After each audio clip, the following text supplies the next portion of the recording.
Bonjour chers amis, je vous propose donc de démarrer donc cette énième rencontre qui est consacrée donc à un sujet qui est présent depuis assez longtemps maintenant.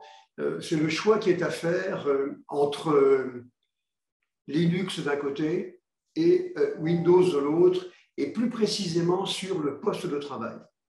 Alors ça fait longtemps qu'on se pose des questions sur Linux, hein, bien évidemment, mais aujourd'hui, je pense que cette question est beaucoup plus cruciale parce qu'il y a un certain nombre de solutions qui sont apparues, qui sont suggérées donc, aux responsables, responsables informatiques de TI, et qui doivent être prises en compte. Alors, c'est ce que l'on va traiter.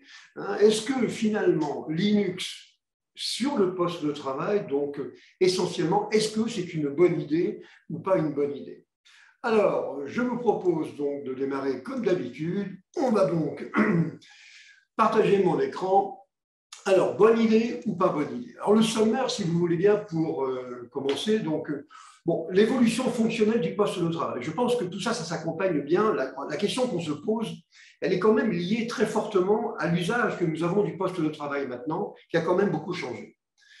On a vécu des périodes où on se demandait si on allait passer à un mode terminal ou pas, où on allait garder des postes de travail très joufflus. Bon. Tout ça, c'est en train un petit peu d'être dépassé aujourd'hui, ne serait-ce que par la volonté qu'ont les grands éditeurs, Adobe et puis Microsoft, d'imposer finalement progressivement donc un mode cloud et finalement une sorte de terminal hybride, puisqu'en fait, il y a quand même du code qui s'exécute sur le poste client, mais l'essentiel donc des applications sont sur le cloud. Alors, a-t-on encore besoin donc d'un système d'exploitation sur le poste de travail? Évidemment, ce n'est pas la peine de se casser la tête si on n'en a pas besoin. Question qui revient assez souvent et on en a déjà parlé. Linux, finalement, Linux et Windows, il faut bien comprendre que ce sont deux philosophies différentes. Il y a des fans de Linux hein, qui, en général, sont plutôt des développeurs, c'est plutôt des techniciens, vous voyez. Et puis, vous avez des usagers de Windows et des usagers surtout d'Office, on y reviendra. Ce ne sont pas les mêmes populations et donc ce sont vraiment deux philosophies très différentes. Par ailleurs, moi, ce que je constate tout de même, c'est que depuis quelques années, c'est l'extraordinaire résistance, capacité de résistance donc, des utilisateurs. Pour arriver à les faire changer, ce n'est pas évident du tout. Si on prend l'exemple des terminaux, ça fait quand même 10 ans qu'on sait que la meilleure manière de fonctionner, ça serait de faire un terminal uniquement, soit la mode Citrix, soit la mode VDI. Sur VDI, ça veut dire chaque poste de travail, chaque terminal a finalement une machine virtuelle sur un serveur. Mais bien qu'on sache que c'est la meilleure solution, malgré ça, les utilisateurs n'y viennent pas. Alors, il y a derrière tout ça, bien sûr, le syndrome de la possession. Les gens aiment bien avoir leur Word dans leur machine. Vous voyez, bon, je pense qu'on le savait hein, depuis longtemps, mais finalement, ça n'a pas tellement changé. Mais aujourd'hui, en tout cas, les choses pourraient être un petit peu différentes. Alors, l'affrontement donc Linux-Windows va nous poser la question, est-ce que Linux présente donc un intérêt? En tout cas, si on regarde ce qu'a fait Microsoft depuis quelques années, on va dire en gros depuis l'année 2008, ça fait un peu plus de 10 ans maintenant, Microsoft s'est rapproché de Linux fortement. Et je vais vous montrer hein, dans quel domaine ils l'ont fait, et en particulier sur le poste de travail avec la technologie WSL, maintenant version donc 2, WSL2. C'est plus qu'un rapprochement, hein, c'est une déclaration d'amour de la part de Microsoft, sauf peut-être de son ex-président Steve Ballmer, sur lequel je reviendrai. Donc, on va regarder ce que fait donc WSL2 maintenant, et donc on va essayer d'imaginer ce que pourrait être l'évolution de Linux, tout au moins donc, de Windows, en fonction de Linux dans les années à venir. Moi, je crois que l'espoir qu'on avait eu à un moment donné d'avoir une version Windows qui soit open source, ou open core, hein, mais disons quelque chose d'un peu plus libre, et malheureusement, ce n'est pas apparemment vers ça que l'on va. Par contre, on va sans doute vers une certaine forme de vampirisation de certaines fonctions que l'on trouve dans Linux, qui seront portées dans Windows, mais qui restera quand même Windows ce qu'il est. Alors, La grande question, évidemment, c'est l'intérêt d'avoir donc de Linux sur un poste de travail. Moi, ce que je crois, c'est qu'on est avant tout donc, des utilisateurs donc, de bureautique, d'Office, hein, plutôt qu'avant d'être utilisateur d'un système d'exploitation. À la limite, franchement, que l'on est derrière Office, que l'on est Unix, n'importe quoi, hein, à la limite, on s'en moque un peu maintenant. Ce n'était pas le cas avant, mais maintenant, on commence à s'en moquer. Donc, la question qu'on peut se poser, est-ce que les suites de bureautique qu'on trouve sur Linux sont crédibles? Je pense que, je vous réponds tout de suite, hein, je pense que techniquement, elles sont crédibles. En tant qu'usager, elles ne le sont pas. Parce que si elles l'étaient vraiment, je veux dire, la bascule se serait faite depuis longtemps.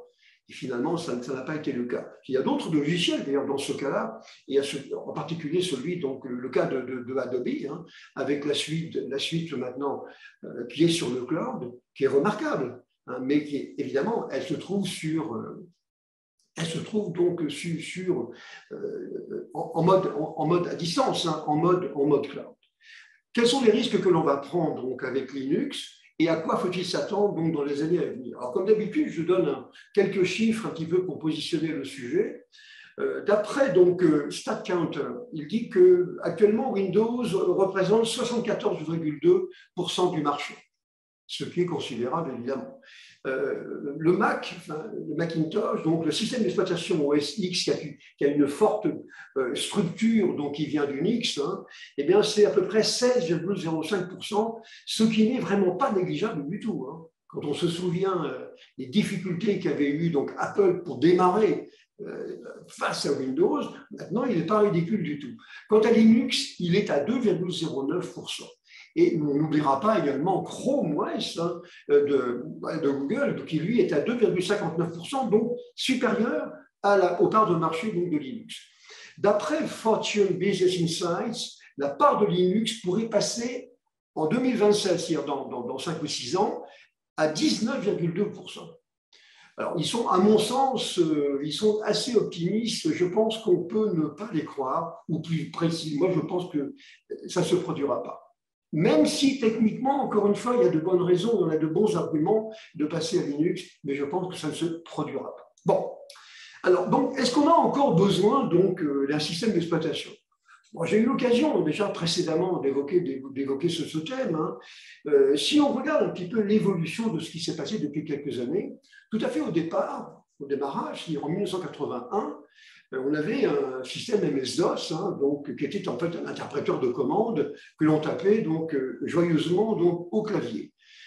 D'ailleurs, il y a beaucoup de gens encore aujourd'hui qui considèrent que c'est la seule manière intéressante et utile, professionnelle, de communiquer avec une machine. En particulier d'ailleurs dans le monde Linux. Hein. Bon, et donc avec MS-DOS, on faisait tout, la gestion de notre machine, la gestion des fichiers, les copies, etc. Donc, c'était un interpréteur de commande. À partir du moment où Windows est arrivé un peu plus tard, Windows a embarqué des fonctions de gestion donc des machines, et avec une interface que vous connaissez bien, qui est donc une interface BIOS, qui était donc le moyen, on va dire, d'organiser, d'administrer, de monitorer, on peut dire, donc la machine. Et ça, tout le monde a été confronté à ça, parce que lorsqu'on installait donc une machine, on rentrait dans le BIOS, on décidait que c'est à partir du disque C qu'on allait faire le boot, on allait pouvoir démarrer le système d'exploitation, etc. Donc, on a bien connu ça. Par la suite, ça a changé. Et le système d'exploitation a pris en charge des fonctions, pris en charge donc des fonctions d'administration qu'auparavant que l'on avait donc dans le BIOS. Et on a un peu oublié le BIOS à partir de là. Ce qui fait que le système d'exploitation est devenu assez incontournable. Et c'était à travers l'une de ces fonctions, on va dire, entre guillemets, régaliennes, qu'on s'est mis à pouvoir gérer la machine. Ça, c'est maintenant à peu près, non pas terminé, mais est en train de disparaître. Pourquoi? Parce que même si le système VDI, donc ou le système Citrix, le mode terminal donc, de Windows, n'a pas été un succès, bien que, encore une fois, Citrix, ce n'est pas un échec. Citrix, incontestablement, ça a bien fonctionné, mais vu les espoirs que l'on avait mis là-dedans, on n'est quand même pas au niveau de ce que l'on avait espéré. Mais maintenant, ce qui se passe, ce sont les applications. C'est-à-dire que les applications qui auparavant, on disait, ont fonctionné en mode client lourd, hein, avec des fonctionnalités locales de Windows, maintenant, les applications, on les embarque à 95% dans un navigateur Internet. Et on va donc utiliser pour ça donc le langage JavaScript, on va utiliser des API JavaScript qui vont permettre de faire des choses bien localement. Et donc, ça veut dire quoi? Ça veut dire qu'en fait, la machine, c'est devenu un terminal HTML, qu'on le veuille ou non.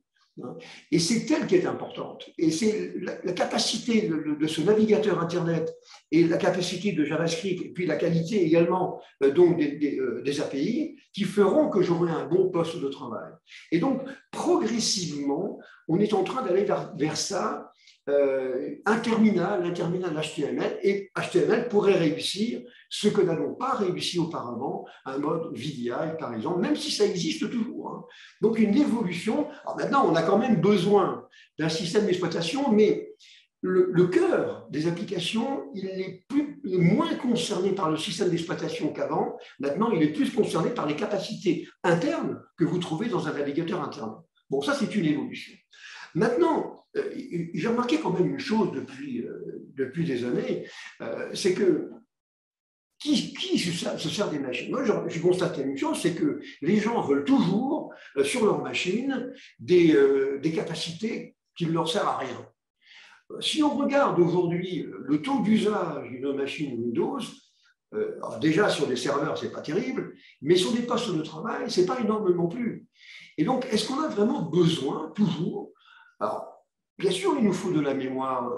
Les applications qui ont été écrites sous Windows par des partenaires ou par Microsoft sont particulièrement gourmandes, mais on n'est pas obligé d'avoir toujours 32 gigabytes de mémoire pour pouvoir travailler. Je crois qu'il y a eu une fuite en avant des besoins. On a dit, il me faut quelque chose d'énorme, même si dans 98% de mon temps, je ne fais que du Word et que j'envoie que quelques messages.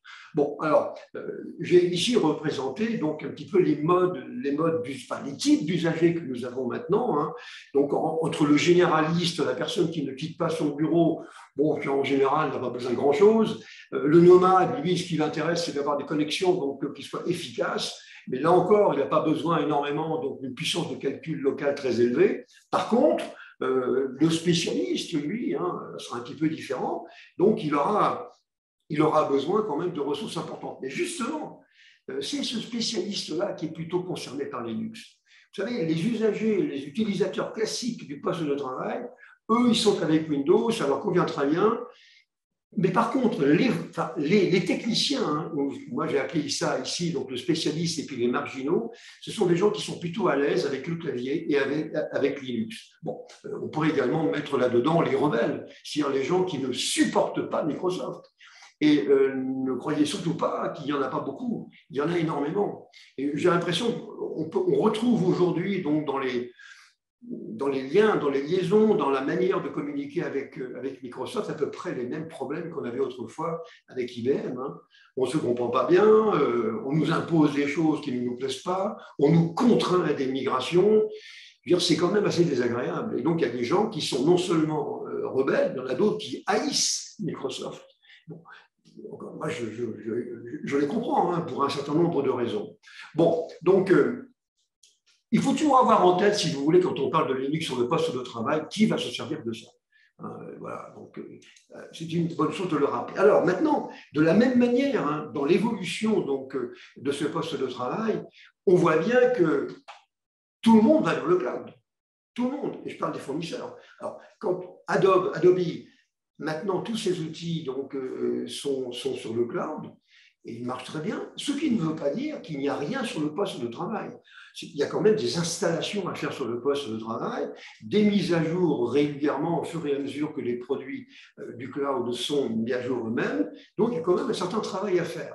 Mais tout va vers le cloud. Chez Microsoft, ça va être pareil. Dans peu de temps, à mon avis, il n'y aura plus d'Office sur le poste de travail.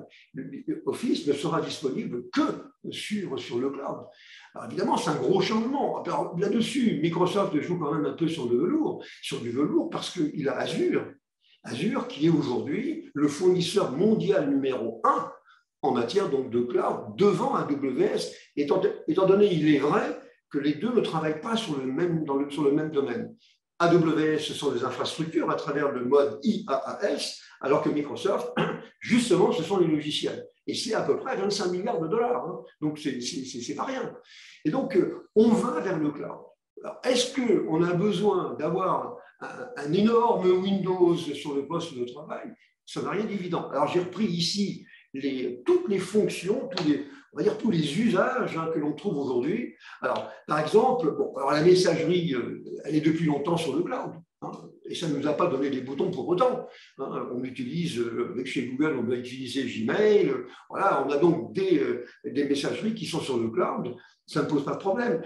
Les gens qui travaillent sur des effets spéciaux, là, on a, par exemple, avec After Effects de Adobe, il est sur le cloud.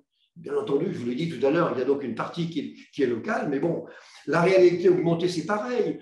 En matière de communication, pour la gestion des communications, les réunions comme nous avons en ce moment, on n'a besoin que de codecs performants, c'est-à-dire de codeurs, décodeurs qui soient performants et compatibles avec les modes de communication modernes, tels que MPEG-4 par exemple.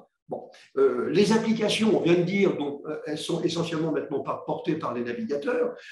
Tout ce qui est réalité virtuelle qui devient de plus en plus important maintenant avec le mode métavers, vous savez, ce sont les environnements virtuels aujourd'hui.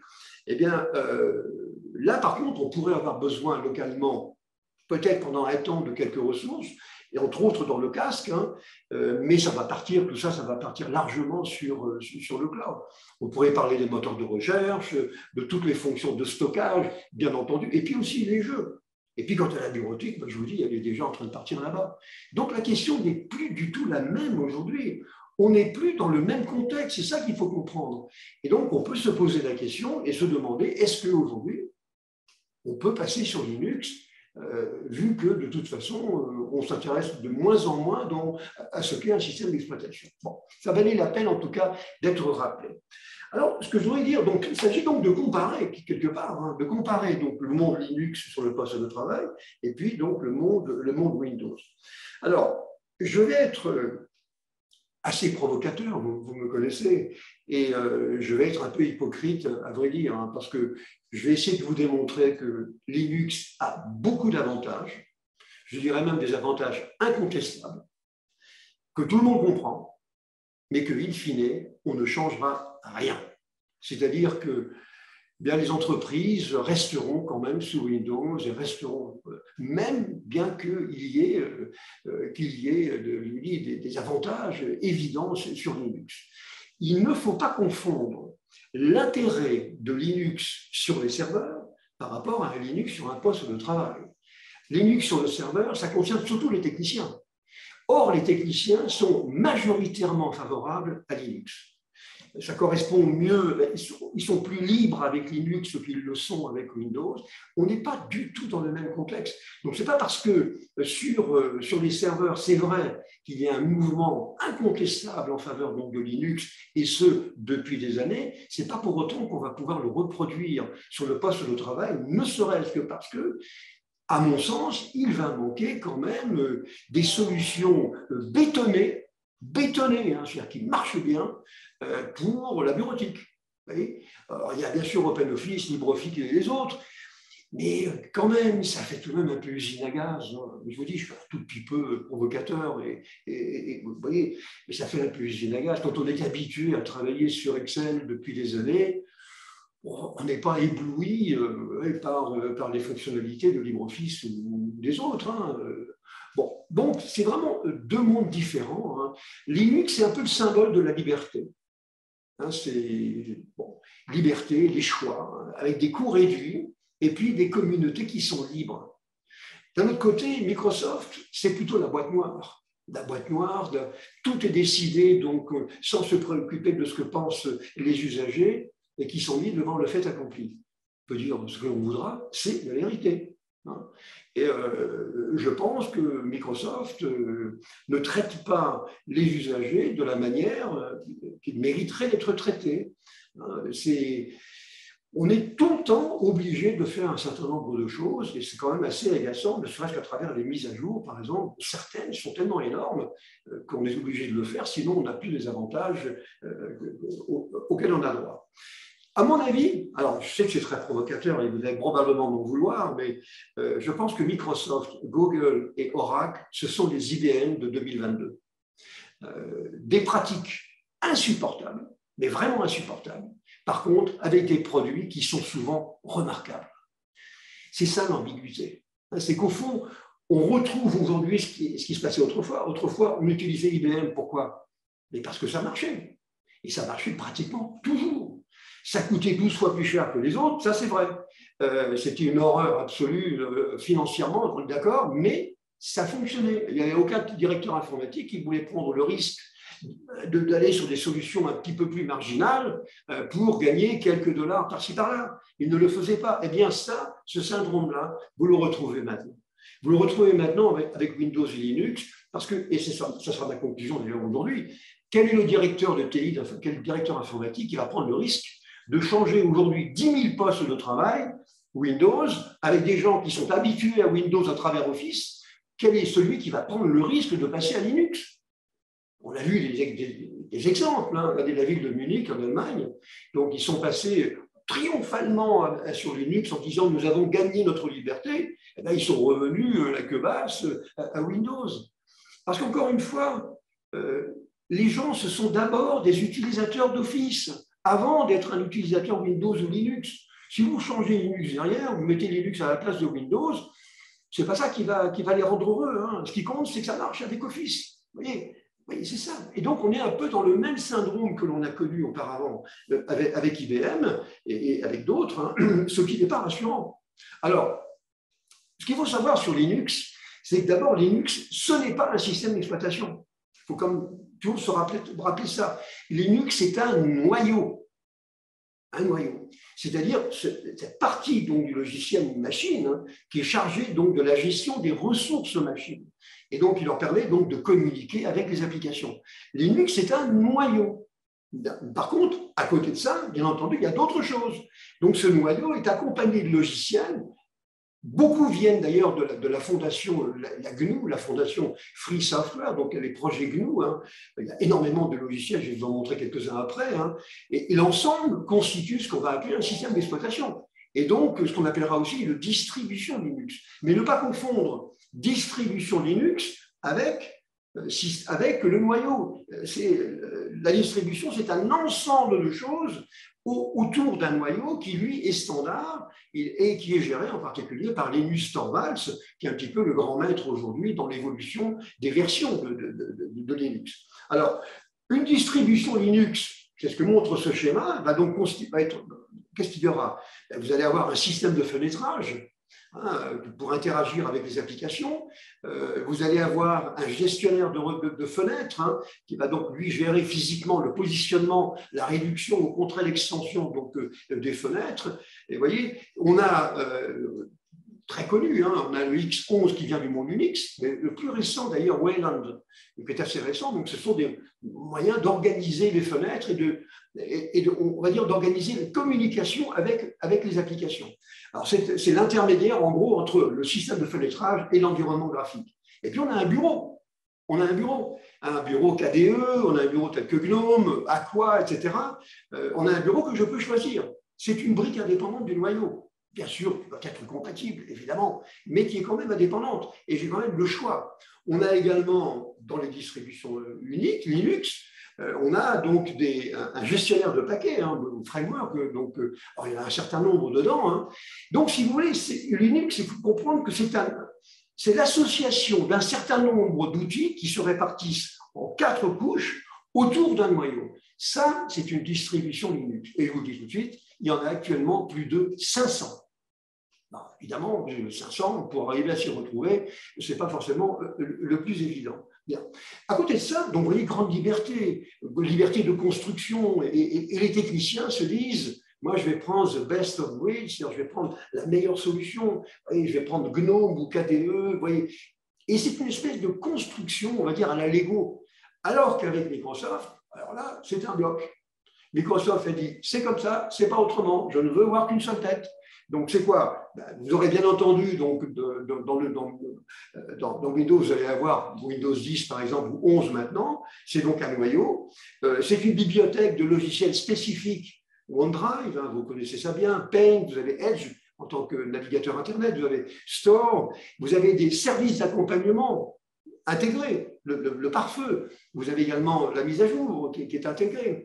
Vous avez une interface qui est imposée, qui est le shell, hein, avec le bureau, le menu démarrer, la barre des tâches, etc.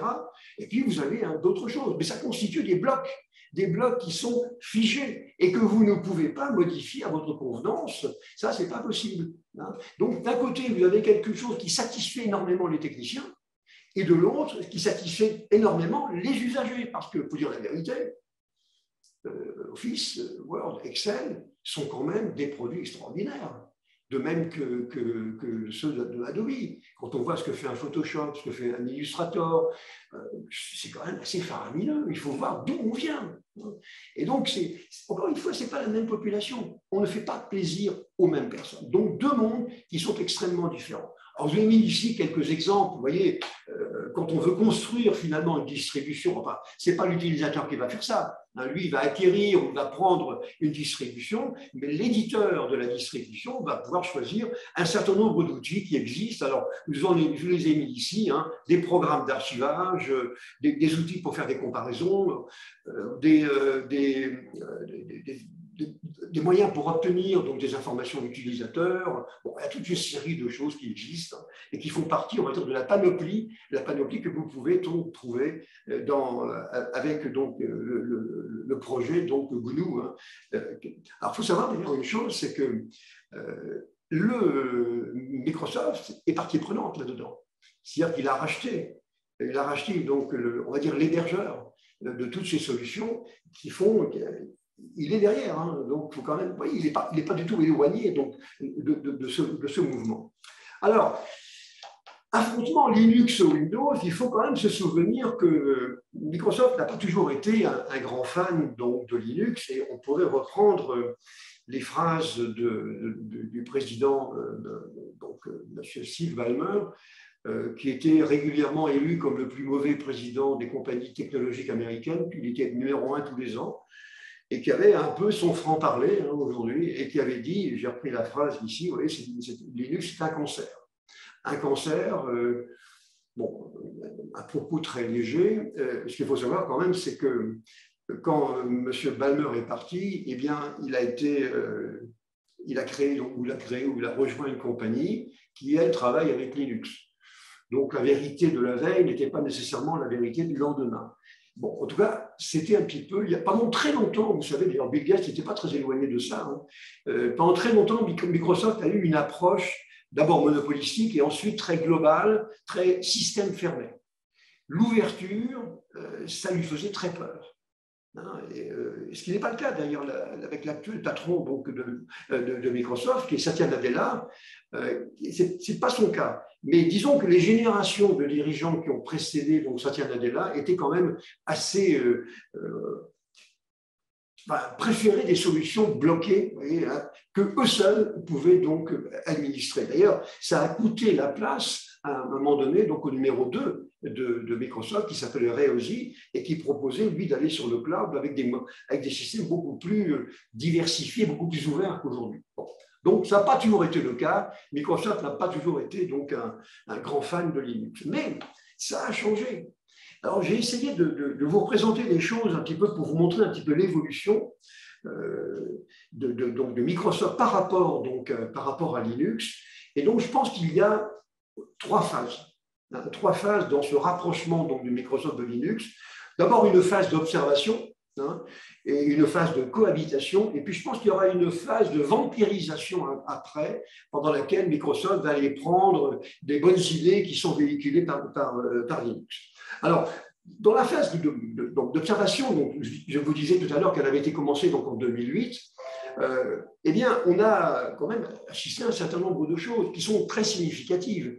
Alors, en 2008, SUSE, qui est une distribution Linux d'origine allemande, a été donc le premier système d'exploitation qui a été supporté par la couche de virtualisation de Microsoft, qui est donc Hyper-V. C'était le premier. D'ailleurs, l'année suivante, Microsoft s'est rendu compatible avec Red Hat, etc. Voilà. Donc, ça a été un petit peu le début, le fait de pouvoir administrer sous une couche de virtualisation à la fois du Windows et à côté, donc, du côté du Linux.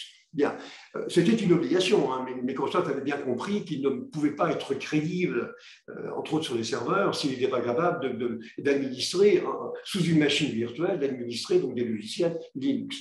Depuis 2015, Microsoft dispose d'un Azure Sphere OS, qui est donc à quoi? C'est une combinaison de Windows et d'un noyau Linux. D'abord, ça montre que Microsoft s'intéresse au sujet, donc Linux. Hein, et il a intégré, d'ailleurs dans Azure, les éléments d'un système d'exploitation de gestion de réseau qui s'appelle Sonic, qui a beaucoup d'importance maintenant, et qui est donc fondé, lui, sur l'une des distributions Linux qui s'appelle Debian. Voilà. Et donc, ils ont utilisé pour ça un mécanisme propre donc, à Microsoft qui s'appelle SAI. Et Sonic, je pense, est appelé à devenir un élément majeur dans la future gestion des réseaux, et c'est donc d'origine Debian, avec du Linux à l'intérieur. Le groupe Linux System Group donc de Microsoft a créé, il n'y a pas très longtemps, une version Linux interne qui s'appelle le CBL Mariner. Et donc, pour pouvoir mieux héberger, on va dire, dans le cloud Azure, en mode IaaS cette fois-ci, vous voyez, donc des infrastructures, des ressources sur son propre cloud. C'est une distribution qui est compatible avec le service Kubernetes, c'est-à-dire un service de gestion, d'administration des images containers. On est essentiellement ici sur des serveurs. Bon. Le même groupe, Linux System Group, a créé les fameuses deux versions, WSL et WSL2, donc qui permettent d'embarquer sur un poste de travail des applications et puis d'une certaine manière deux copies du système d'exploitation. Ce n'est pas tout à fait vrai ça, mais en tout cas avec WSL2, c'est un petit peu ce que je produis. Par ailleurs, donc, les produits Defender, donc qui sont les produits de sécurité, ont été portés sous Linux. Alors, là, quelle est l'importance de WSL2? Cette fois-ci, on est vraiment sur le poste de travail. Donc, c'est la deuxième version d'un système qui rapproche donc Windows de Linux. La première version, ce n'était qu'un moyen d'accéder aux outils et commandes en ligne de Linux. C'était une traduction des appels système Linux à Windows. C'était une couche de compatibilité qui permettait de faire tourner donc, des exécutables binaires avec un format donc, qui s'appelle format ELF, sous Windows 10 et également sur le serveur Windows Server 2019. Alors que la deuxième version maintenant, WSL2, elle est beaucoup plus intéressante, elle est beaucoup plus significative, qui est en fait un noyau complet. Là, cette fois-ci, Linux s'exécute à côté donc, de Windows et non pas sous son contrôle en émulation.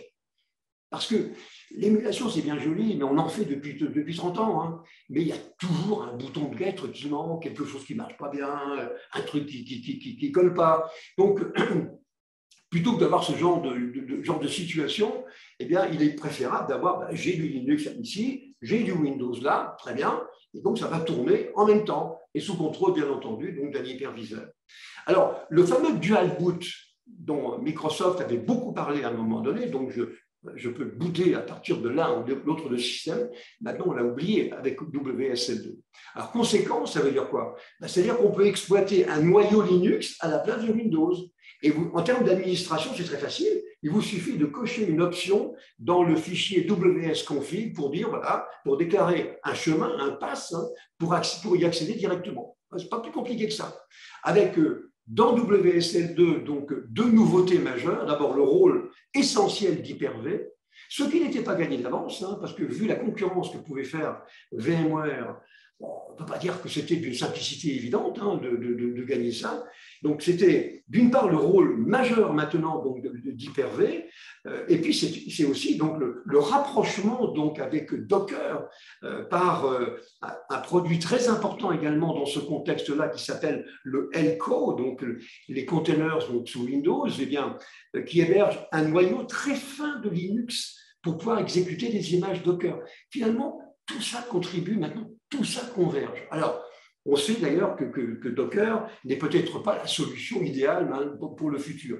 On est bien d'accord. Mais ça montre tout de même que depuis maintenant plus de 10 ans, Microsoft, soit pour ses propres besoins, soit par exemple pour l'administration de Docker, soit parce qu'il y avait aussi des applications Linux qui l'intéressent, eh bien, s'est rapproché donc, très fortement de Linux. Alors, Elco est devenu donc la pierre fondatrice donc, de WSL2 et donc qui permet donc d'une part à Linux, mais également à ses applications, d'être traité exactement donc, de la même manière que Windows. Bon. Alors, il a son propre système de fichiers, WSL2, hein, qui est peut-être partagé avec Windows, y compris d'ailleurs dans un contexte CIFS qui est bien connu hein, de partage. Bien. Donc, ça fonctionne parfaitement. Alors, WSL2 a son propre root file system, bien connu, donc bien évidemment, des utilisateurs et des développeurs sous Linux. Et la gestion des réseaux est également concernée par ça. C'est-à-dire que l'environnement Linux sous WSL2 a son propre système d'adressage IP dynamique. Oui, il n'y a plus grand-chose hein, pour nous différencier finalement avec Linux. Hein. Donc, c'est quand même une évolution qui est quand même très significative. Alors, la vampirisation, par contre, elle va arriver. Et moi, je pense que le futur, ça va être quoi? Je vais avoir un système d'exploitation qui va être fondé sur un noyau commun, cette fois-ci, non plus sur deux noyaux. Il n'y en aura plus qu'un seul. L'hyperviseur va assurer donc la cohabitation et le partage des applications sur ce noyau commun. Et donc, c'est ce que montre ici ce schéma. Vous avez le noyau commun Linux, Windows. Alors, ça, ce n'est pas garanti. Hein. C'est moi qui imagine que ça pourrait être ça. Ça paraît logique. Hein. On aura donc le noyau hein, commun. On va avoir les applications, l'hyperviseur qui va être au-dessus et qui va donc avoir des applications avec interface Linux et puis des bureaux hein, Linux et puis des applications Windows. Et la grande nouveauté, ça va être que, eh bien, il n'y aura plus qu'un seul noyau. Donc, ça veut dire que ce noyau donc, commun, on va dire, aux deux mondes, eh bien, va être maîtrisé et va être proposé par Microsoft. Et donc, on trouvera là-dedans, à mon sens, beaucoup de choses qui sont actuellement ou qui vont arriver dans Linux. Et donc, c'est pour ça que je parle de vampirisation. Vous voyez à mon sens, Microsoft va aller chercher là-dedans tout ce qui pourrait donc lui être utile. Hein. L'interface pour le futur, donc l'interface utilisateur, et donc ça sera donc un artefact que vous allez poser au-dessus donc, du futur WSL-X, et en fait au-dessus donc, de ce fameux noyau, et qu'on va pouvoir sélectionner dans un menu. Ça veut dire quoi? Ça veut dire que demain, je n'ai rien à installer. J'aurai une version donc, de Windows, on va appeler ça WSL-X 33 par exemple, et donc dedans, j'aurai un seul noyau, j'aurai un hyperviseur qui sera Hyper-V, au-dessus, j'aurai des applications, et tout ça, ça sera partageable, et je pourrai jouer à ma convenance, passer à un mode KDE ou GNOME, revenir à un mode d'affichage, une interface utilisateur qui sera celle de Windows, on va vers ça. Hein, plutôt qu'une solution, on va dire, totalement donc, open source. À horizon, allez, entre 2025 et 2030. Mais je pense qu'à ce moment-là, on y sera vraiment.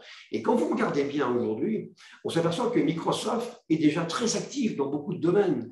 Par exemple, il participe à la Linux Foundation, donc et une autre, la Linux Kernel donc Security. Donc, ce sont des communautés très actives hein, et également très sélectives dans lesquelles ils ne jouent pas qu'un rôle de comparse. Ils ne regardent pas ce qui se passe. Et donc, ils jouent un rôle vraiment très, très, très moteur. Hein. Ils participent également dans le monde Linux à certains projets noyaux, enfin très importants hein, donc de la communauté. Par exemple, il y a le DAPR, donc, qui anticipe un peu sur les futures plateformes donc, en mode actif-actif en termes de données, qui auront besoin d'avoir des espaces d'exécution donc, adaptés, entre autres avec des clusters. Donc, c'est quelque chose. on sent quand même à quel point ça évolue. Hein. Et donc, maintenant, ce n'est plus un gros mot que de parler de Linux quand on se trouve chez Microsoft. Alors, c'était le cas avant. Hein. Alors, je vous ai dit tout à l'heure, hein, je vais vous démontrer, donc j'essaierai de démontrer en tout cas pendant cette heure que vraiment Linux a beaucoup d'avantages, que Microsoft se rapproche de lui, donc on peut très bien investir là-dessus, en particulier sur des outils. Mais je montrerai également à la fin que, à mon avis, ça ne se produira pas, on ne va pas anticiper. D'abord, la productivité individuelle.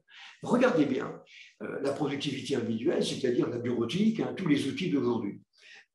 Quand on compare les suites Office avec les solutions qui existent en open source, plus ou moins gratuites, hein, alors j'en ai mis ici un certain nombre, hein, vous avez LibreOffice qui est une belle solution, incontestablement, vous avez la OpenOffice de Apache, de la fondation Apache, d'ailleurs, LibreOffice est un fork, hein, c'est une version dérivée d'OpenOffice. Vous en avez d'autres, hein, vous avez Calligra, vous avez SoftMaker, vous avez même GNOME, l'interface. Donc il y a une suite bureautique qui est également basée sur cette interface-là. Vous avez Zoho, hein, ZooDoc est plutôt connu pour des outils de collaboration, mais donc qui propose donc une solution également bureautique sur Linux, avec bien entendu des fonctions de collaboration. Mais je suis ici avec des solutions sur Linux. Moi, ce que je voudrais, c'est pouvoir utiliser Office. Alors, dans le passé, d'ailleurs, il y avait eu un projet qui était celui de Miguel de l'ICASA, qui était à l'origine, d'ailleurs, de la distribution Linux SUSE, dont je parlais tout à l'heure, qui avait lancé un projet qui s'appelait Mono et qui permettait donc d'exécuter sous Linux des logiciels Microsoft et en particulier Office. Moi, c'est ça que j'aimerais avoir. Donc, avoir un Office que je choisirais, et puis voilà, j'aurais maintenant exécuter ça sur mon interface que je choisirais, hein, WSL2. Le problème, c'est que ce n'est pas ça. Et que je pense, vous avez dû quand même le constater par vous-même, hein, quand on utilise LibreOffice ou OpenOffice, on est quand même dans des contextes qui sont différents. Ce n'est pas la même chose. Alors, ne serait-ce que du point de vue de l'interface, de la présentation, on n'est pas avec Office. Or, j'avais pris soin de le dire dès le départ, les utilisateurs sont extraordinairement attachés à leur interface, à leur façon de travailler. Ils ne veulent pas penser. Et ça se comprend. Hein. Il ne faut pas passer trop de temps sur la compréhension donc, de l'interface pour aller faire quelque chose. C'est quand même différent. Et en plus, alors vous me direz, il y a des moyens qui me permettent de récupérer Office sur Linux. Oui, c'est vrai. Mais à mon avis, hein, c'est quand même très, très artisanal. Donc, ça marche à peu près, mais souvent, ça marche pas du tout. J'en ai testé plusieurs fois. Moi, je ne suis pas vraiment convaincu ni ébloui. Alors, on dit, oui, vous inquiétez pas, vous prenez votre Office et Linux, ça marchera. C'est pas vrai. Ce sont quand même. C'est vrai qu'il y a des moyens qui permettent de contourner donc ce blocage, je ne dis pas le contraire, mais à mon sens, ce n'est pas très, très pratique, hein, très efficace et sujet évidemment à beaucoup de dysfonctionnements. Alors, qu'est-ce qu'on va leur demander à ces produits libres quand on veut vraiment les utiliser? Ce qui ne sera, à mon avis, pas tellement le cas d'ailleurs dans une suite de bureautique. D'abord, c'est la confiance dans la communauté. Là, ici, on a Apache qui est absolument incontestable. C'est vrai que c'est une remarquable organisation, hein, et avec des projets qui sont tout à fait excellents. Donc, on peut penser, si vous voulez, qu'un bon point, c'est l'appartenance, mettons, d'OpenOffice à la fondation Apache. C'est la compatibilité avec tous les formats. Alors là, il y a des formats, hein, il y a les vieux formats déjà avec lesquels il faut quand même être compatible. Il y a les formats dits XML, hein, donc les docx, les XSLX, et puis c'est le respect donc, des formats Open Document et XML Open. Bon, on ne veut pas être embêté parce que je ne peux pas lire un fichier. C'est quand même insupportable. C'est invraisemblable. Un utilisateur ne veut pas être bloqué par ça. Je prends un fichier, quel que soit le logiciel avec lequel il a été écrit, je le récupère et puis ça marche. Malheureusement, ce n'est pas le cas. Ou alors, ça ne marchera pas très bien. Il faut avoir en plus, donc on l'a dit, donc une version en ligne, hein, dans le cloud, mais c'est de plus en plus le cas, voire ça va maintenant être imposé. Il faudrait avoir des fonctionnalités équivalentes à celles d'Office, mais ce n'est pas le cas. Moi, je prétends que ce n'est pas le cas. Alors, vous trouverez 2,5 millions de comparaisons qui seront faites entre autres LibreOffice et puis Office, mais c'est très facile de démontrer que l'un est supérieur à l'autre. Dans la pratique, ce que je vois, c'est que les utilisateurs sont peu nombreux à utiliser donc LibreOffice. Bon. Et puis, moi, je pense qu'il faut insérer ça, ce qu'on demande donc à un fournisseur de productivité individuelle sur Linux, il faut que ça s'insère dans un mode de fonctionnement plus global, c'est-à-dire collaboration, comme on le fait en ce moment. Et donc, il faut que ce soit simplement une brique de cette suite de collaboration. C'est ce que fait, par exemple, Zoho, c'est vrai. Bon, je ne pense pas qu'on soit véritablement, avec ces outils-là, vraiment arriver à nos fins. Hein. Moi, je ne pense pas. Alors, on peut faire la même remarque d'ailleurs avec Adobe. Adobe, donc, depuis quelque temps, il a donc maintenant, on ne peut plus acheter de solutions locales sous Windows. On ne peut plus acheter de solutions locales. Il faut passer maintenant dans la version dite Creative Cloud. C'est-à-dire que tous les logiciels se retrouvent dans le cloud. Et il faut quand même reconnaître que, fonctionnellement parlant, c'est extraordinaire. Hein. Je n'ai pas d'action chez Adobe, mais quand même, quand on voit ces produits, c'est quand même à se faire fantastique. Alors, ça fonctionne, bien sûr, ça fonctionne avec Windows. C'est beaucoup moins évident avec Linux. Alors, de la même manière que pour Office, vous avez mettons, un script qui est hébergé sur GitHub, hein, qui est la propriété donc, de Microsoft maintenant, qui fonctionne avec un outil d'interfaçage graphique qui s'appelle Play on Linux, donc, qui permet de faire ça.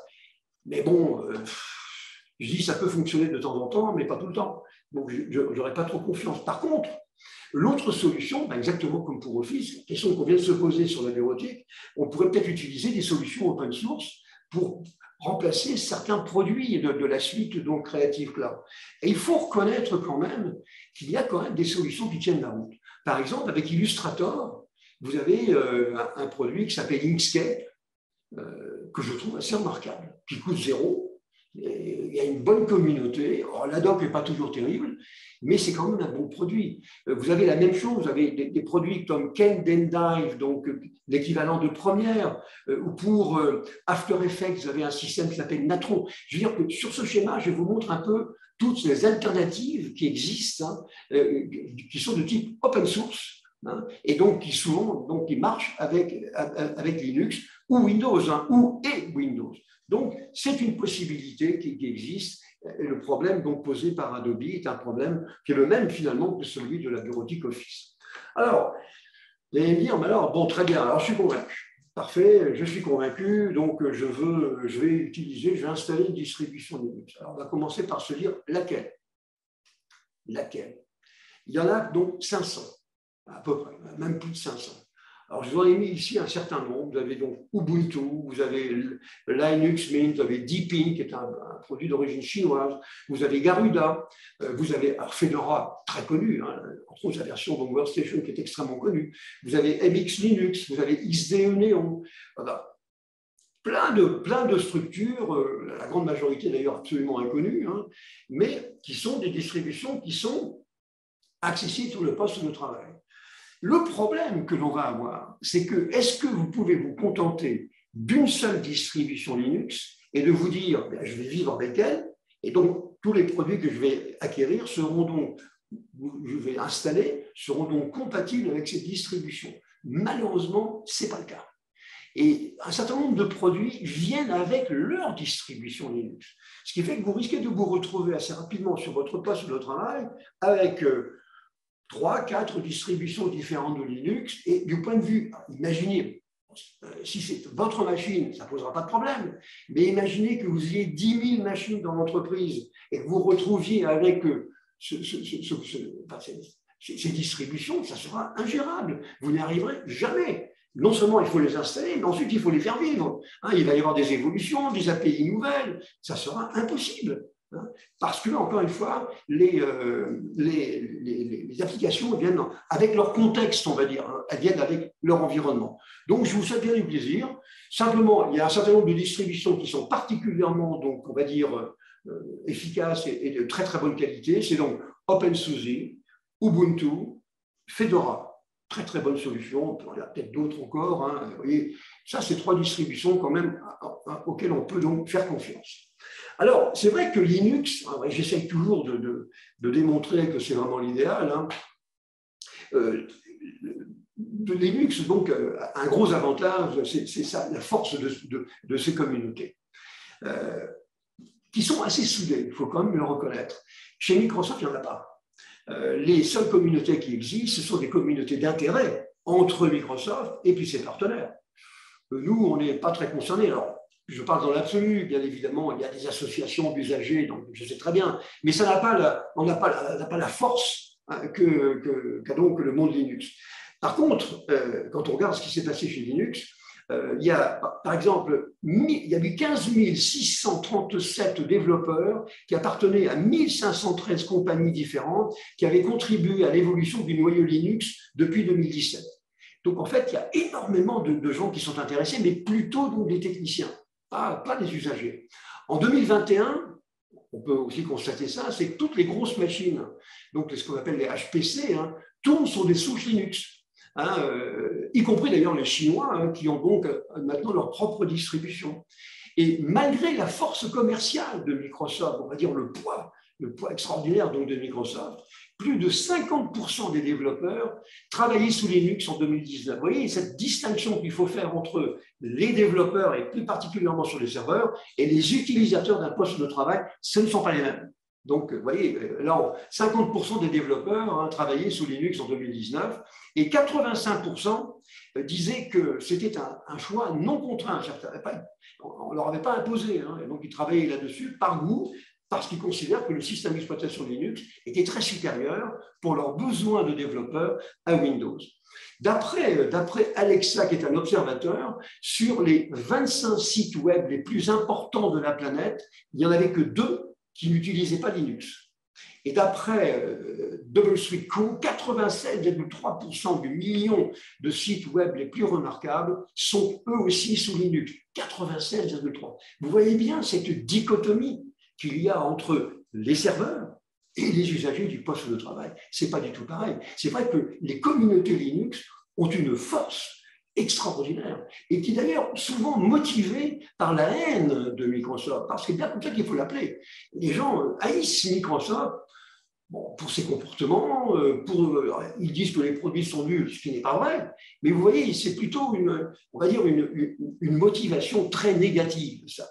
Alors, maintenant, Linux, bien entendu, donc, a beaucoup d'avantages. Alors, ce que je dis, j'essaye de vous convaincre qu'il faut passer à ça. Alors, d'abord, les avantages en termes de performance. Hein, donc, incontestablement, donc Linux, il est globalement moins consommateur.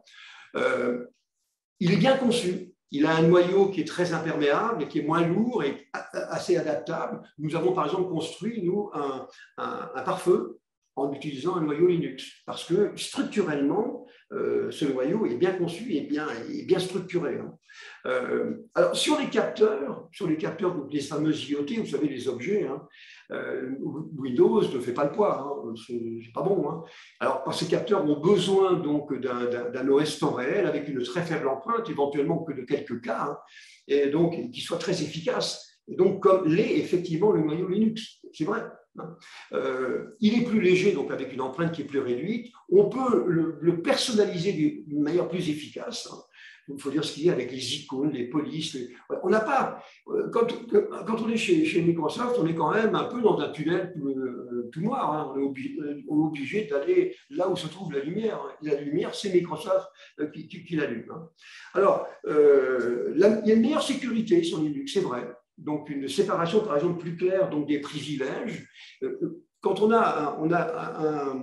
pour avoir un privilège très élevé, eh bien, il faut passer par les fourches codines donc, du root.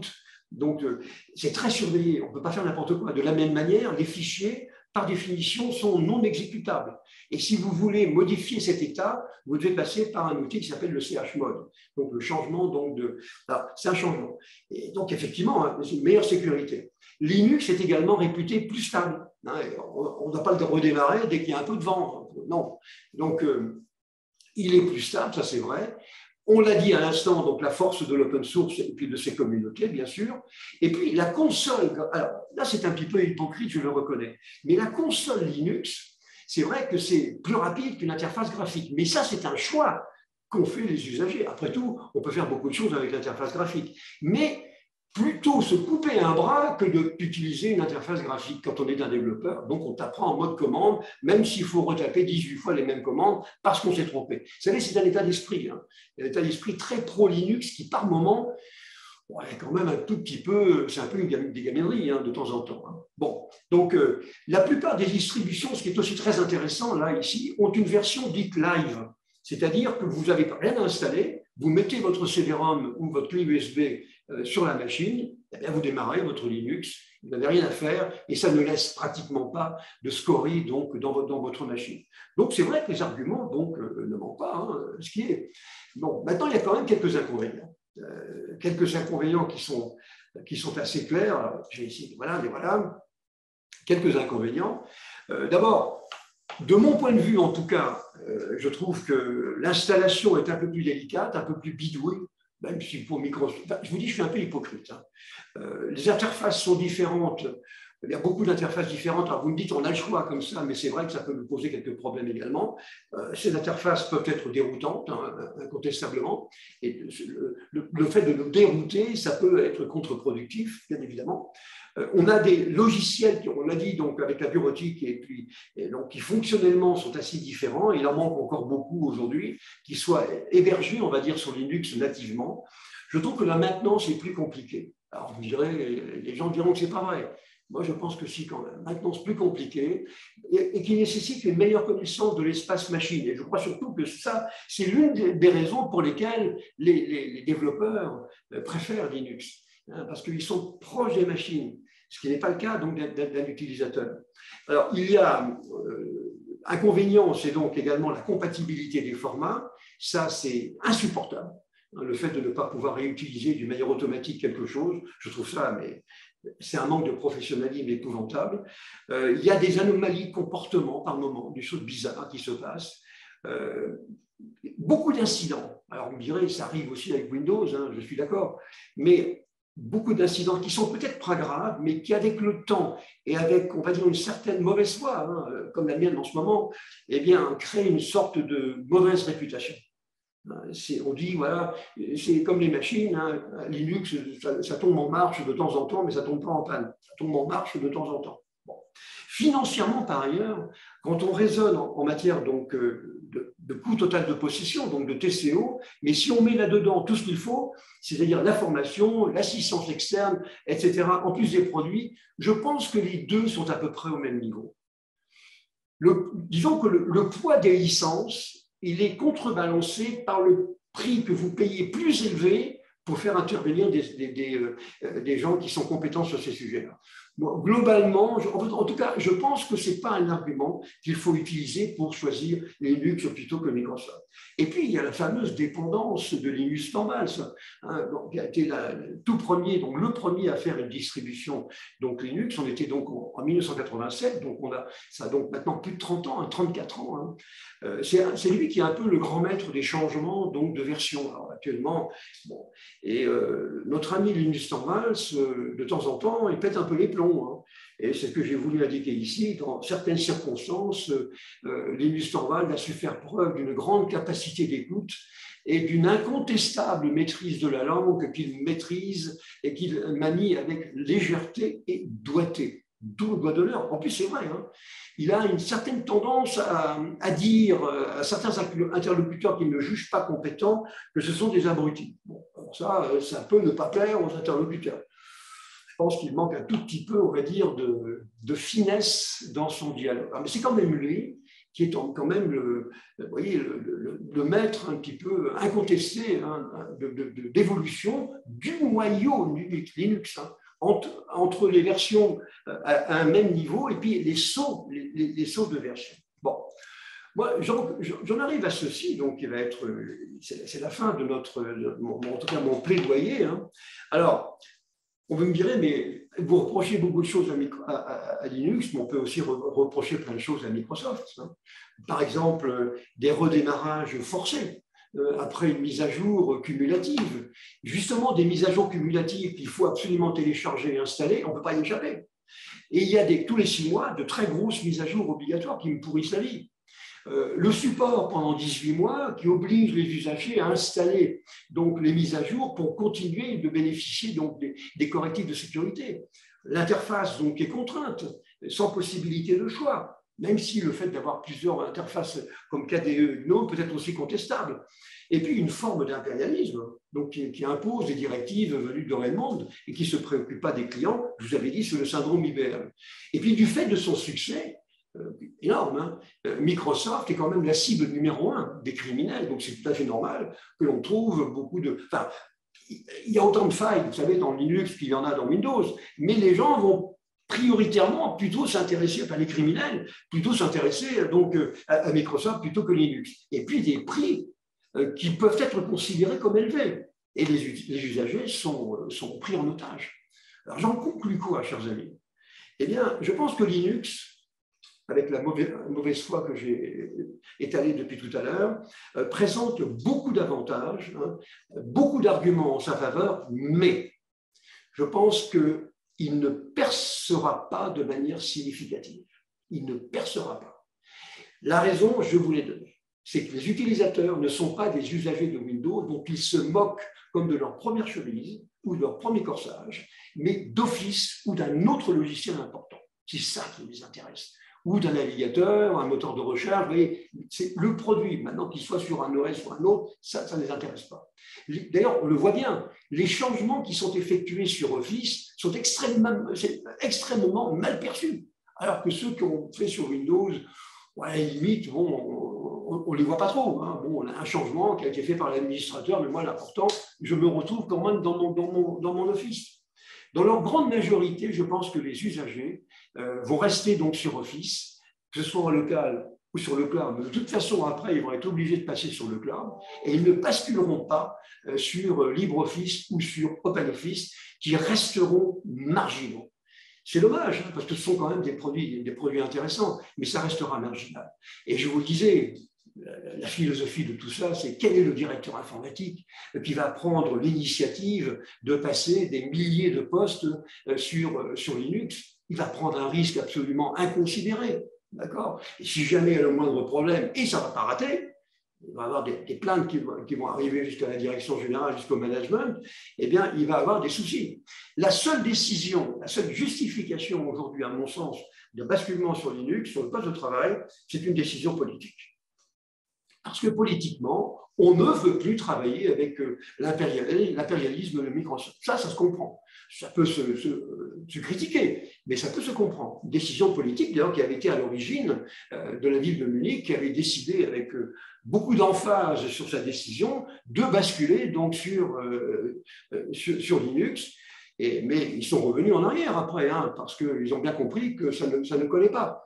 Et donc, moi, je pense que ça ne peut pas coller, ça ne peut pas marcher. Alors j'espère beaucoup après, à partir du moment où on aura, avec la version WSL-X, on aura un noyau commun avec un hyperviseur et au-dessus des applications qui seront indifféremment Linux ou Windows, avec donc, quand on aura ça, à horizon 2025-2030, je pense qu'on n'aura plus de problème. Et la question à ce moment-là de choisir Linux ou de choisir donc Windows, eh bien, à mon avis, elle ne se posera plus, tout simplement.